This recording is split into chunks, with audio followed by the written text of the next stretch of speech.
क्या बीजेपी ने 7 से 8 सीटें आपको ऑफर की हैं? देखिए आप 2 विधायकों को मंत्री बनाने का ऑफर। देखिए, सबसे पहली बात, हमने तो ये नहीं कहा था बीजेपी, हमने तो अपने भाषण में स्पष्ट कहा था कि हाँ ये सत्य है। ये तो हमने कई बार कहा है कि हाँ ऑफर था। अगर वो नेतृत्व स्वीकार करते हैं, आपका एक शर्त था कि आपका नेतृत्व स्वीकार करें। अगर श्री राय अगर आपका नेतृत्व स्वीकार कर लेते हैं तो क्या थर्ड मोर्चे में उनकी संभावना बनती है? देखिए, वो काफी आयु में हमसे वृद्ध है, तो हम चाहेंगे कि वो जहाँ है बेहतर हैं, और हम लोग लगता है कि शायद उस तरह से हमारे जो युवा हैं, पता नहीं उनके साथ फिट बैठेंगे कि नहीं, तो उस पर कभी बातचीत हुई नहीं और हम लोग उस पर बातचीत भी नहीं किए हैं। हम लोग अपने स्तर से अपने आप को बेहतर कैसे करें, इस पर काम कर रहे हैं। मेरा आखिरी सवाल है, कितनी सीटों पे आप चुनाव लड़ेंगे इस विधानसभा में? देखिए, हम लोग मैक्सिमम सीटों पे चुनाव लड़ेंगे। पिछले बार हम लोग कहते 55, लेकिन जब हम लोग पलामू प्रमंडल का दौरा किए तो वहाँ भी 2-3 सीटें ऐसे दिखी जहाँ हम लोग को आसार दिखे, तो लिहाजा हम लोग की जैसे जैसे समय बीतेगा हमारी सीटों की संख्या बढ़ेगी। क्या बीजेपी ने 7 से 8 सीटें आपको ऑफर की हैं? देखिए आप 2 विधायकों को मंत्री बनाने का ऑफर। देखिए, सबसे पहली बात, हमने तो ये नहीं कहा था बीजेपी, हमने तो अपने भाषण में स्पष्ट कहा था कि हाँ ये सत्य है। ये तो हमने कई बार कहा है कि हाँ ऑफर था, लोकसभा में भी था। लेकिन संगठन महामंत्री जो है वो सिर्फ जो है वो भाजपा में ही है। अच्छा ठीक है, हम इस बार महासचिव, संगठन महामंत्री ऑब्लिक महासचिव, संगठन महामंत्री का जिक्र किया। देखिए, हम लोग भी मनुष्य हैं, आप भी मनुष्य हैं, कुछ शब्दों में त्रुटियां हो जाती हैं। जैसे अभी बातों ही बातों में हमारे आदरणीय बड़े भाई ने सजेस्ट किया कि हमें उनका अगली बार से हम कोशिश करें उनके राज्य के बारे में बताएंगे, उनके नाम को हम गोपनीय रखेंगे। हम लोग चलते चलते सीख लेते हैं, तो लिहाजा महामंत्री ऑब्लिक महासचिव।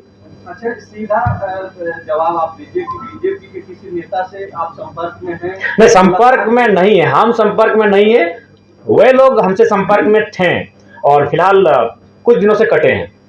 तो वाया किसी के संपर्क में थे या डायरेक्ट आपसे बातचीत? नहीं, वाया संपर्क में थे, डायरेक्ट पॉसिबल नहीं है। थर्ड मोर्चे में क्या श्री राय की संभावना बनती है? नहीं, सरयू जी से हमारी कोई बात नहीं हुई, ना कोई बात। चुनाव में भी कोई डील नहीं होगी? नहीं, बिल्कुल भी नहीं होगी। अगर वो नेतृत्व स्वीकार करते हैं, आपका एक शर्त था कि आपका नेतृत्व स्वीकार करें। अगर श्री राय अगर आपका नेतृत्व स्वीकार कर लेते हैं तो क्या थर्ड मोर्चे में उनकी संभावना बनती है? देखिए, वो काफी आयु में हमसे वृद्ध है, तो हम चाहेंगे कि वो जहाँ है बेहतर हैं, और हम लोग लगता है कि शायद उस तरह से हमारे जो युवा हैं, पता नहीं उनके साथ फिट बैठेंगे कि नहीं, तो उस पर कभी बातचीत हुई नहीं और हम लोग उस पर बातचीत भी नहीं किए हैं। हम लोग अपने स्तर से अपने आप को बेहतर कैसे करें, इस पर काम कर रहे हैं। विधानसभा चुनाव में क्या किसी पार्टी के साथ आप गठबंधन करेंगे? नहीं, हम लोग चुनाव फ्रेश लड़ेंगे और बिल्कुल अपने सिद्धांतों के साथ लड़ेंगे। मतलब ये तय है कि आप नहीं किसी से गठबंधन करेंगे? जी भैया, संजय भैया हैं क्या? दिख नहीं रहे हैं। जी भैया, ये पूरी तरह तय है कि हम लोग चुनाव बिना किसी गठबंधन के लड़ेंगे। एक बहुत बड़ा फैसला आया है सुप्रीम कोर्ट का, जी 25 साल से लंबित मामला था, जिसमें यह फैसला दिया गया है राज्यों के हित में और बोला गया है कि खनिज युक्त जमीन पर जो है राज्य अब टैक्स लगा सकता है। पहले जो रॉयल्टी की व्यवस्था थी, इसके अलावा टैक्स का जो है आज सुप्रीम कोर्ट ने फैसला सुनाया है। तो किस तरीके से देखिए, अगर राज्यों की खनिज पर अगर राज्य को भागीदारी मिल रही है या फिर राज्य को नियंत्रण देने की बात कही जा रही है, तो ये स्वागत योग्य है। क्योंकि देखिए, दिल्ली में बैठे लोग नहीं समझ पाते हैं राज्य की समस्या को, और ये मनमानी होती है दिल्ली में बैठे। लेकिन अगर ये सुप्रीम कोर्ट का फैसला आया है तो इसका स्वागत है।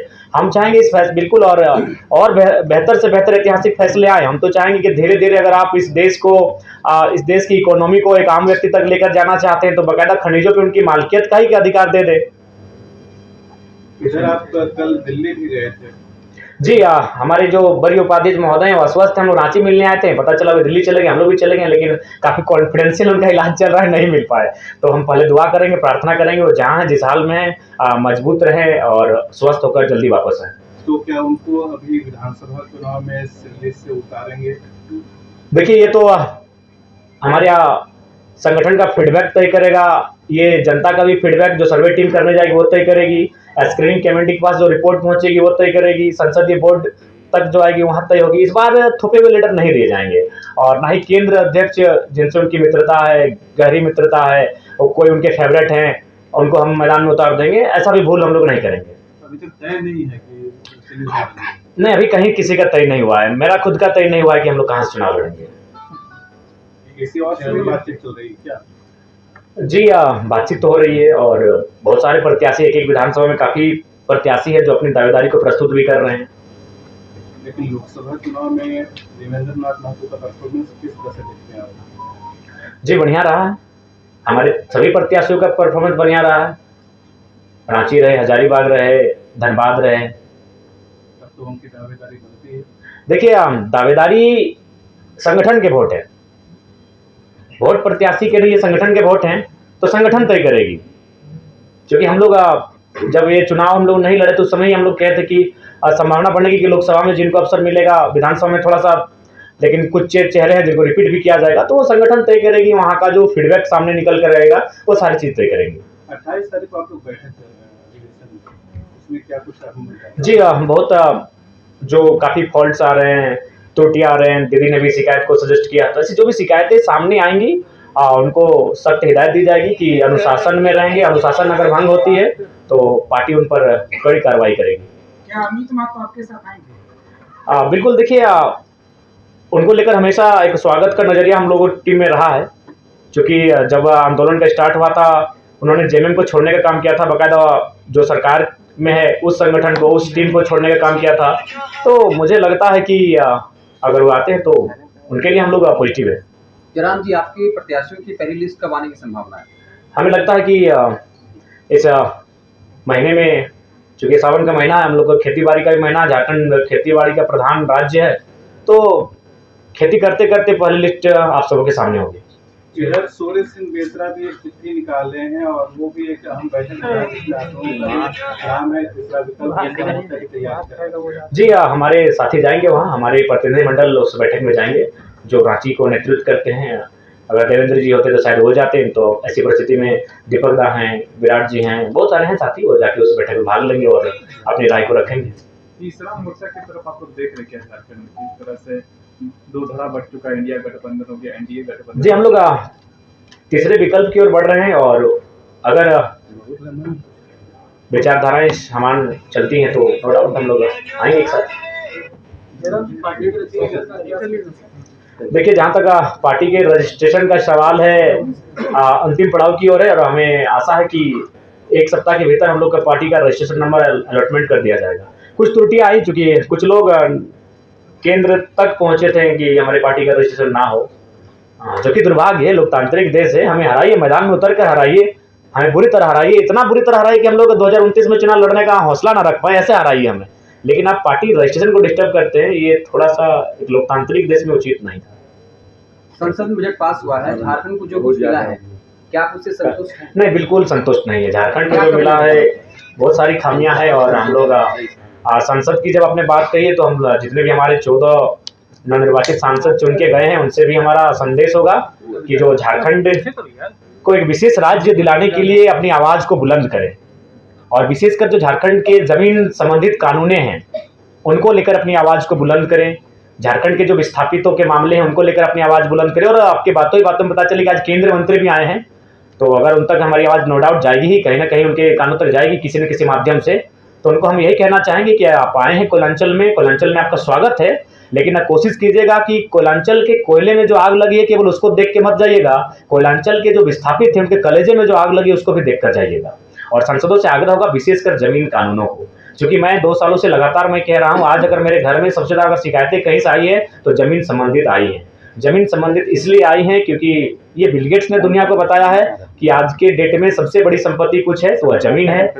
तो इसलिए यहाँ के लोगों की जमीनों पर जोरदार लूट मची है। वही उस समय जब सीएनटी और एसपीटी की कानूनें हैं, इन कानूनों को धराशायी करते हुए लूट जब मची है, तो ऐसे में सोच सकते हैं कि आम व्यक्ति न्याय के लिए कितना संघर्ष कर रहा है।